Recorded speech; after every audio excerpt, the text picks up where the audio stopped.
Let's talk about the hog mollies as I continue my dive into the 2025 NFL draft class, this time with the centers and the guards. I'm going to give you my top 10 in this video, but stick around until the end because I will talk about some of the guys who just missed the list. But without further ado, go ahead and get into this. Starting with number 10, Jake Slaughter, sick name by the way, out of Florida, coming in at 6'4", 297 pounds. He was a first-time starter in 2023, and that came in the way of, Keensley got hurt there at Florida. But I'm be straight up, man. There's a lot of promise with this cat. Like, okay, the play strength is I think it's adequate. He's a guy that can hold his ground. He's not going to be a people mover. Doesn't really have that killer instinct, but what he does is exceptionally good movement skills. He's very light on his feet, and being sub 300, you better be. But he's got good mirroring ability, and on top of that, he just shows some real urgency to get out in front of a stretch or outside zone plays or as a puller, and he gets to his landmarks, and he lays some relatively clean blocks. On top of that, the contact balance is fairly solid with him. He keeps his feet moving through contact and just continues to drive his legs through contact. And even when strong interior players try to ragdoll him, he's able to keep a good anchor and just stay on his feet, man. You see that core strength. You don't see him having to dip or him getting bent at the waist.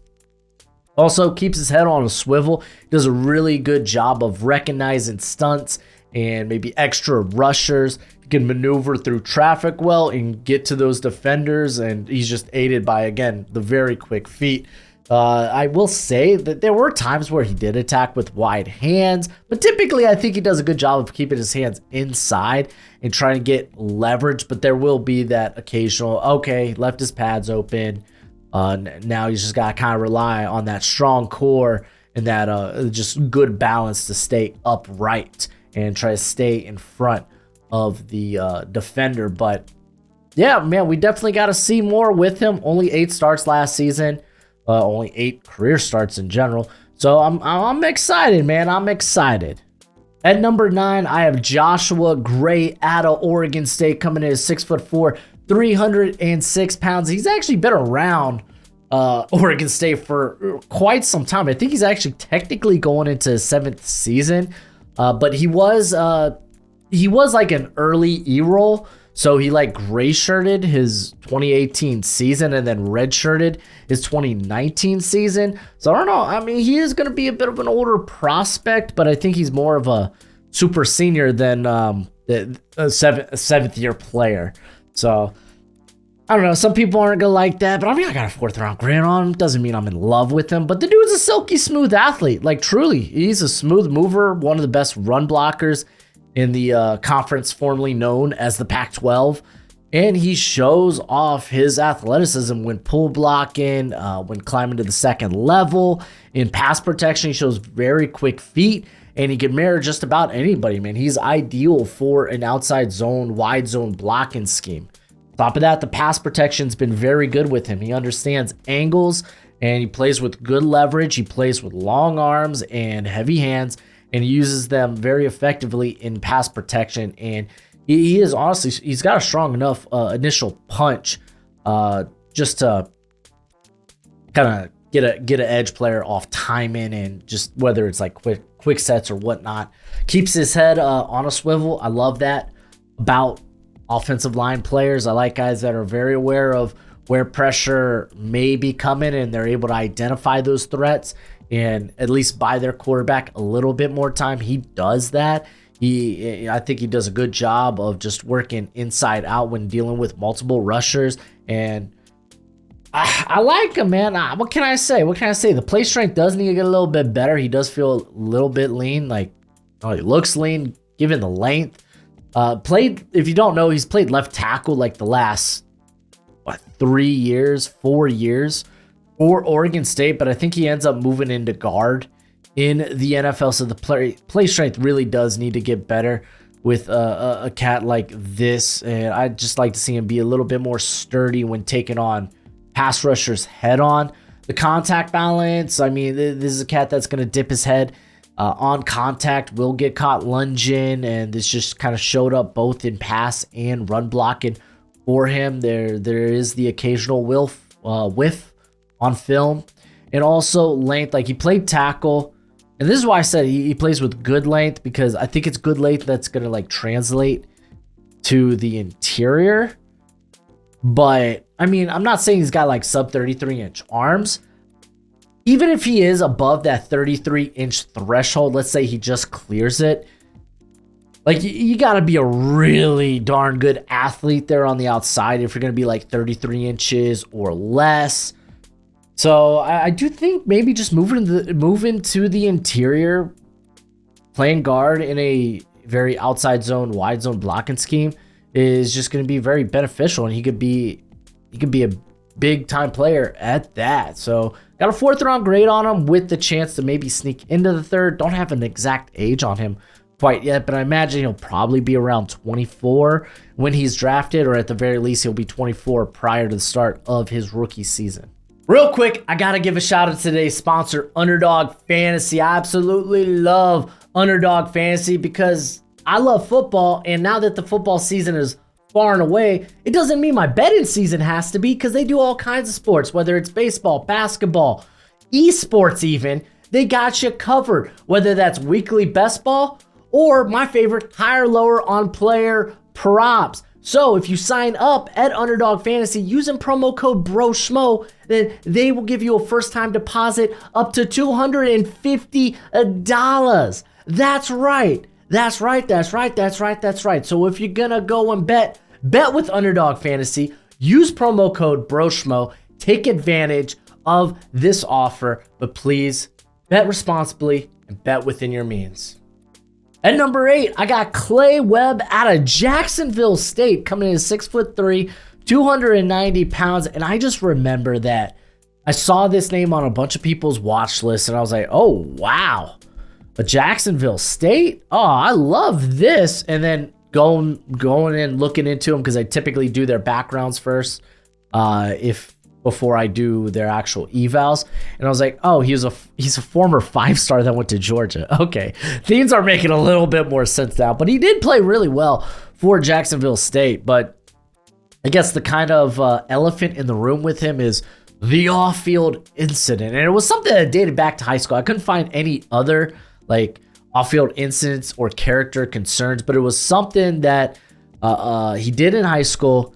It came back up in 2020, and I mean, I'm gonna be honest. It was like a prank, and it's not gonna lie, it's something that a dumb high school kid would do, and ends up getting named in a lawsuit for like bullying and whatnot. I'm not saying that, hey, I'm not trying to give them excuses, but I'm just saying, typically when I go look for, like, I see these red flags, I see the character concerns, typically I'm looking for them, well, during their collegiate career. I haven't seen any red flags during his time at Georgia or here at Jacksonville State. Again, something done in high school, and it was like put in, let's say, a substance. It wasn't a poisonous substance, it was just a really disgusting substance in somebody's drink. And it was like, okay, yeah, douchey thing to do. I'm sure he's grown from it. This was something that happened in high school. So we've addressed that. Bam. To me, not that big a deal right now. It's not, unless other things rise up as like, oh no, this guy's just has been a douchebag his whole life. So there we go. Now, he never really got into the rotation at Georgia, and he ended up not even playing in 2021 and decided to enter the transfer portal, where he would start 7 games in 2022 for Jacksonville State at left guard. And then this past season, he would be a second team All-Conference USA at left guard. At his size, I think he's a center. He was recruited as a center. Can he get above 300? Yeah, that'd be nice, but I feel like center's kind of gonna be the place for him. Very smooth athlete, like an incredible athlete who moves exceptionally well, plays with really light feet. He shows off good flexibility to be able to land blocks just out in space. Pretty fundamentally sound when it comes to blocking angles and just kind of mirrors defenders pretty effortlessly. Here we go. Words are tough, kids. Leverage in hands. 6'3". He can get low, and he plays with very active hands. I'm sure that's part of that's his wrestling background. Guy did wrestle in high school, and his career record in high school was 45-1. So kind of a stud. Also, the anchor's a little bit better than you would expect for a sub 300 pounder. Am I saying he's strong? No, we'll get to that. Keeps his head on a swivel. Again, really like that. He does a good job coordinating with his teammates and just being able to build the pocket and build an ideal scenario or ideal situation for the quarterback or maybe like the ball carriers to flourish. When it comes to his power profile, okay, he is below 300 pounds. It's not surprising that he doesn't really generate a lot of movement, but he definitely held his own better than I was expecting. So, okay, I can live with that. Problem is the level of competition. This guy didn't really compete. He went to Georgia. He didn't really compete in the SEC, though. He played, I think, maybe all of like 50 snaps at Georgia during his 3 years. So, like, yeah, the level of competition. You go somewhere else and now you flourish. It's like he's probably going to need a Senior Bowl, which, yeah, you should go and do it. I'd be really excited. That's why I got a 4th round grade on him. On top of that, again, I kind of feel like he might end up being more of a center than a guard. Now let's talk about these day 2 players, as I got Jonah Monheim out of USC coming in at 6'5", 305 pounds. He's currently my interior 7, and this is a guy with a lot of experience over the offensive line. Let's just like go into it, where he, as a freshman, played some significant snaps at right guard, started 7 games at right tackle in 2021. In 2022, he had starts at both right tackle and right guard. In 2023, he started the first 12 games at left tackle before playing right guard for the bowl game. So yeah, this dude's been all over the line. You're like, okay, but why do you list center? He hasn't played center in his career. He's playing center this year for USC. Let's go. I kind of like it. The dude's a really good athlete. He has great movement skills, good foot quickness, does a great job of getting it upfield, and has the contact balance to land blocks out in space. Very powerful hands and a great demeanor. Good length, plays with strong, precise hands, great grip strength. Just allows him to latch on and just take defenders for a ride. He plays to and through the whistle, so you gotta love that. He's got that mean streak in him. The core strength is pretty darn good. Like, he isn't much of a waist bender unless he's like overextending, which should be less of a concern on the interior for him. I think that was more the case when he was playing at tackle. Keep in mind, the guy essentially played majority of his snaps the last 3 seasons at tackle. The work ethic, man. He literally does whatever this Trojan team asks him to do. Like, regardless who the coach is, it's just, yes, coach, you got it. He has been very willing to move positions based on what the team needed or if players got hurt, and he has been praised for his attitude in doing so. Like, and straight up, he has excelled anywhere they have put him. So I like that. Like that quite a bit. The play strength is a bit of a, like his anchor against speed to power rushers was kind of not great. This led to some penalties over the last 2 seasons, 18 penalties the last 2 seasons to be specific. So I just don't think he's someone that you could put on an island, which it's like, yeah, okay, so he's not going to be a tackle. You're probably going to move him in to the inside there. Feet and leverage, he oftentimes just gets too upright out of his stance, and his feet will look awkward when moving back in pass protection, particularly when he's left on an island. But he is moving to center, which I think will help him with his just natural pad level. He was someone that's been on my radar for the last couple of years, so I'm excited to see what he's going to do for USC in 2024 at center. At number 6, I have Dylan Fairchild out of Georgia, coming in at 6'5", 315 pounds, former 4-star recruit out of the 2021 class. Also wrestled in high school. I know people love their offensive linemen being former wrestlers. They just do. But this past season, he actually got bumped into the starting lineup because of injury. Had 10 starts this past season at left guard. And overall, the play speed, I think, is pretty solid. Like, he is light on his feet. He moves well. He gets going with a sense of urgency as a puller or as a combo blocker. He plays with very active hands, and he can quickly reset his hands if he needs to, like if they're swatted away or such. His first step is really good along with leverage. The dude just explodes off the line of scrimmage. He's able to get low, and he's just really strong at the point of attack. Like he just plays with consistent low pads, and he has that leg turning, man, that leg drive. I love that. Again, I say this every time I bring it up.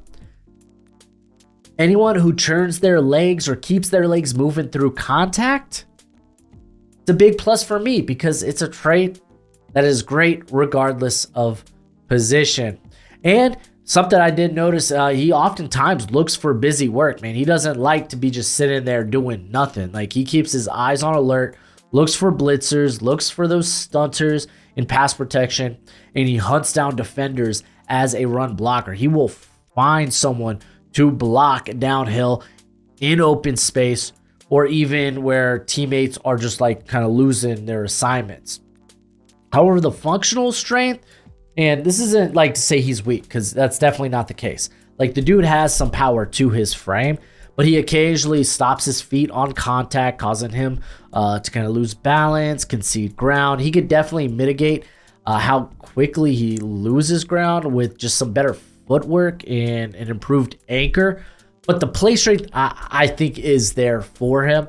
Also, he is a bit of a lunger. He gets to the second level and just sometimes looks for the kill shot, and it just kind of telegraphs what he wants to do, and it results in him looking like a bull and the defender looking like a matador, like ole.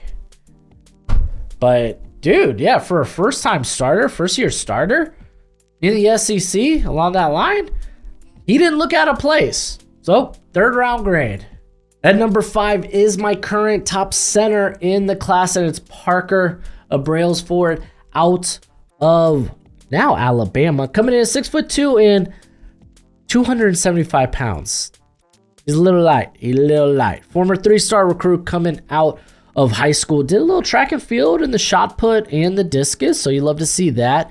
And last season was his first year as a starter collegiately there for Washington, and he started all 15 games with 13 at center, 2 at right guard, made second team all Pac-12, and now he transfers to Alabama to join his former coach over there. And the dude's an elite athlete. Straight up, at 275, you better be a really good athlete, and he is a good athlete. He is explosive, he is rangy, he glides across the field with very light feet. He has a knack for making blocks downfield, whether that is on screens, swings, RPOs, stretch plays. He's just really good at that. His hand usage and just his overall like awareness, recognition is pretty darn solid as well. Like, he plays with quick hands, displays a little pop behind those hands as well. And he does a good job of picking up extra rushers and guys coming off stunts. He plays with good balance. He's able to just pick up just on well-disguised pressure. Like, I think he does a pretty darn good job of that. The motor, the physicality, it's there with him. That's the thing, man. He may be lighter, but the dude don't quit, man. He plays with urgency. Might be on that lighter side, but he plays with that dog in him, man. On some of the down blocks, like, you'll go back and see on tape, it's like, wow, yeah, he gets to the second level and he wants to just bury somebody. I love that. Whether it's in the run game, in the screen game, get him out on a swing. He wants to bury somebody. And I like that. And really the only knock I have on him is that lightweight at 275, the play strength. Like, the anchor will always be a question. He lacks a little sand in the pants, but he does have the room to add more mass to his frame. And you could tell it was a bit of a problem against Michigan when he was facing guys like Mason Graham and Kenneth Grant. So I'm hoping that's currently Alabama does have him listed at 275. So I do hope he does add a little bit more weight, but let's see how he does in a strong, powerful SEC. At number 4, I got Donovan Jackson out of Ohio State, coming in at 6'4", 320 pounds. He has been the starter for the last 2 seasons. He has been a first team All Big Ten the last 2 seasons. He's a former 5-star, so it's not surprising that we're talking about him being a potential day 2 pick. The guy's got length and he's got strength, and he's got strength throughout that whole frame, man. He is long. He combines that with just good flexibility, and he is just almost impossible to move once he starts moving them feet, man. He's very stout at the point of attack. He plays with good urgency. Like he's good at the combo block and gets upfield fairly quickly. Just looking for someone to bury. He has that incredibly strong grip, and just continues to move his feet through contact. Just basically, he's kind of like this trainer bulldozer, just clearing the path. He plays with active and quick hands, strong upper body, wants to be a fighter, wants to be a striker. I like that. And the athleticism is just really good. When I talked about him last draft cycle, and I remember going to the summer, I was like, man, it's kind of wild thinking how athletic this cat is, because like he was able to keep pace with like a Paris Johnson out there at tackle. It was just definitely a thing to behold. However, this is going to be a thing, man. He needs to clean up the hand usage. He needs to clean up the footwork. He may be quick, whether it's light feet, whether it's just quick hands. I want to see a little bit more technique, discipline, plan, course of action. This dude shouldn't be looking like he's dragging his feet sometimes. His hands are active, but it should feel like he's doing more with them. He needs better placement. He needs to be able to reset well and defend his pads better. So, like, again, this was the thing with a guy that came out of Ohio State a couple of years ago, Wyatt Davis. Really liked his film, just he was unpolished. He never got there. Dude's kind of a journeyman, I think, right now, currently in the NFL after being a 3rd-round pick. And I think Donovan Jackson has definitely a little bit more tools when in comparison, but still, it's going to be something that's going to sit in the back of your mind if he doesn't clean that up this season. The contact balance really struggled, mainly against more explosive and just quick defensive interior players in pass protection. We saw it against like guys like Jalen Carter. I'm not going to fault you. There was Eddie Tamawa at Abari. That's fine. Those were some instances I remember from 2022. And then this past season, just go to the Notre Dame game where Howard Cross and Riley Mills, I think, had one heck of a field day with Jackson. Now, Jackson did get better after that, and that's kind of his one hiccup, but still, you want to see him clean up aspects of his game. At number 3, I got Jaeden Roberts out of Alabama, former 4-star recruit, and was a first-time starter last year, started 9 games at right guard. And this dude has a versatile body at 6'5", 316. Like, he's been a guard since arriving there at Alabama, but he played right tackle in high school. He has the length to do so in the NFL. The question is, well, is his best role going to be guard, or is it going to be tackle when it comes to the NFL?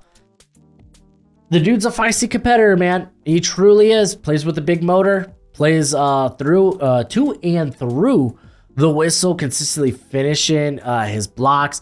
He's just always looking for busy work and will immediately shoot upfield when maybe like Jalen Milroe's tucking in and running, or even in some cases on shorter passes over the middle, man. He was running down there to go be in the play and make a block. And I was like, I like that. I like that. That's a guy you want on your team. Movement skills, they're good, man. He comes off the line of scrimmage with a good burst. He continues to move his feet through contact. He displays very good lateral ability when pulling, and just the ability to get out in front of screens and stretch plays. His ability in pass protection is pretty solid, man. He's got quick feet, mirrors exceptionally well there on the interior, which makes me think, man, maybe he can make it there on the outside as well. He also does a good job of keeping his head there on a swivel, looking out for extra rushers. However, he is a bit of a lunger, man. Sometimes he struggles to keep his hips sunk, so he will play over the skis, so to speak, and he just has a tough time establishing and maintaining that leverage. And that's why I think he kind of leans into lunging even in pass protection. It also doesn't help. I feel like he kind of dips his head on just in general when he is lunging, he dips the head. Like there were some whiffs on his tape, or just like him just not being prepared for what the defender is about to do, just because he doesn't have his eyes on the defender. The play strength, I'm kind of curious about. He did struggle to establish and maintain leverage. He struggled to keep a low pad level, like defenders would take him upright and cause him to bend at the hip. More violent pass rushers with heavy hands can literally ragdoll him. You go back to like Mason Graham when Alabama faced off against Michigan. So I am kind of curious, man. I'm kind of curious. He's definitely someone to look out for. I think right now he's a little bit cleaner of a prospect than his teammate, who we'll talk about in a little bit. This is my first second round grade of the video, and it's going to be Tate Ratledge out of Georgia, coming in 6'6", 310 pounds. This is a cat that played basketball, did track and field. His father played football at Tennessee Tech, and he even had a stint in the NFL. So there's a little bit of a pedigree there, but he has been a starter the last 2 seasons, made second team All SEC this past year, and he's got a powerful frame, man. Big frame, plays with a lot of power, plays with that mean streak. He revels in the physicality, fires out of the stance, hits with serious pop, does a good job of washing defenders out of the run game and just finishing blocks in general. On top of that, in pass protection, this dude's got an anchor that's hard to move, man. He enjoys fighting in a phone booth. He's got the length and the upper body strength to make him just very fierce at the point of attack. Plays with great balance as well, and his pass protection is a lot more put together than you would anticipate from someone kind of maybe with this profile. As he keeps his head on a swivel, he will pick up the extra rushers. He plays with good leverage despite being 6'6", which, I mean, we'll talk about it. He does have some leverage concerns, but it's not around the line of scrimmage. And all in all, man, I think he is probably one of the safer projections in this class right now. The hand usage, like the hand placement, it just can be used better, especially given like, hey, you got length, you got strength, use your hands better. Like he attacks with like wide, high hands. He just leaves too much open for pass rusher, especially facing off maybe against smaller defenders on the interior. That can maybe get him on a just like a quick move. And I mentioned the leverage. When he gets to that second level, man, he really does get upright. He does get upright and doesn't necessarily hit with the power that he does around the line of scrimmage. But I feel like I'm kind of nitpicking. I don't think like the ceiling's like stupid high with a player like this, but I think at the very, like, I truly think his floor is a lot safer. That, hey, this guy's probably going to be a solid starter in the NFL. It's just the question is, how high is that ceiling and how valuable is it at guard? So all in all, my second rated prospect among this interior class is you, Tate Ratledge. Then at number 1, I got Tyler Booker out of Alabama. Dude was a former 5-star recruit. Who would have thought? As a matter of fact, his uncle played offensive tackle at Michigan State and also played 3 seasons with the Pittsburgh Steelers. So there's a pedigree. But, man, he's huge. 6'5", 352. He's a big boy. He's got great length. He uses that length to control any situation he finds himself in. He's consistently first at the point of attack. Plays with great leverage. And this dude was like, okay, so he was definitely a part of the rotation in 2022. Got his first start in their bowl game. I think it was the Sugar Bowl. Ended up being like a SEC all-freshman team participant. And this season, in his first year being a true starter, I thought he did a very solid job. Like, the dude is super strong. He is a people mover. He's got grown man strength. He truly does.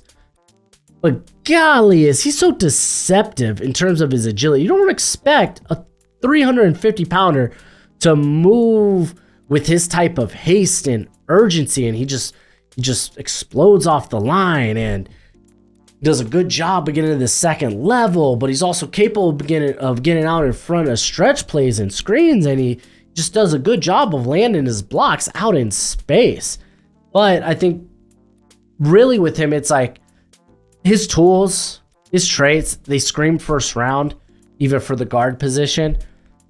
But he kind of needs to clean up a little bit. I expect him to be better in year 2 in regards to like his hands and pass protection, or just his ability to recognize and pick up on pressure. Like, I just truly expect these things to get better in year 2, like, if I'm going to truly project him. But even with just his tools as is, and like, I mean, even if we're going to say last year, yeah, he was kind of just getting by on tools. Only allowed like 15 pressures, only penalized twice. Yeah, I kind of like it. I kind of love it. He's my number 1 interior player. Let's go over a few of the guys who missed the list. I've been able to get through about 20 interior players, whether they're guard and center. And probably the next guy I like the most is probably Luke Kendra out of Cincinnati, formerly of Louisville, but ended up being a first team All Big 12 last season. And I'm gonna be straight up, man. Like, he looks the part at like 6'4", 323. He actually moves pretty well at that size, but like, I feel like he should be a lot stronger. Like, he just kind of feels like a middling, like someone who will be a middling player in the NFL. Like, if he's in your starting lineup, like, he'll probably be like the 4th or 5th best player on the line. And I'm talking about like ceiling wise, like, because I don't know, man. I saw some of these guys who were a little bit bigger, moved exceptionally well. They enforced their power on defenders, and I just didn't see that from Kendra. But he's someone that is definitely capable of that. But I think more so at that 323, the movement skills kind of makes him very alluring to like a wide zone or a outside zone blocking scheme. There's Bryce Foster out of, well, we don't know yet. He's currently transferring from Texas A&M. I know he had meetings with Oregon and Kansas, but as of right now, you're seeing this a day after I recorded it, but he has not accepted a scholarship to either of those schools, so we kind of wait and see. But he's definitely someone that needs a bounce back year, but in terms of strength, movement skills, agility, in general athleticism, he's got it. The question is his heart in football, because he's also a bit of a track and field star, and kind of like the last thing of him at Texas A&M before hearing he's in the transfer portal. He was reporters asked Mike Elko, who's now the head coach there at A&M, like, okay, well, how's things going with Bryce Foster? And he was like, he's a track guy. Not what you want to hear. So we'll see. I am very eager, because this is a dude that has a lot of traits. Outside of that, man, I wasn't really too wowed by much of the rest of the class. Like, I don't know, man. Like, Xavier Truss, he's going to be playing right tackle, I think, or left tackle for... No, he's going to be playing right tackle for the Bulldogs. He's more of a guard, but also at 6'7", that's hella tall for a guard. I just don't think he's got the movement skills or the ability and pass protection to stay out there at tackle. He was one of the guys I ended up watching. I'm still holding out hope for some of these other guys that haven't been able to get to, like Michael Ford Jr. out of Kansas, Alex from Hail Mary Sports talked a big game about DJ Campbell, so I'm kind of curious about him out of Texas. There's also a couple of these centers, like there's Gus Hartwig at Purdue, who actually has versatility across the whole offensive line. Just haven't got to those guys yet, and I'm kind of ready to start evaluating the linebacker class. So I was like, okay, let me just go ahead and tie a bow on the interior group for now, and I'll come back to it probably in early August. But if you want to look into more of these position groups, I got my 2025 rankings right down here. So go ahead, click that sinking button, or you can check out one of my NFL deep dives going team by team and projecting how they may do in the 2024 NFL season. But as always, until next time, be easy, my friends. Later.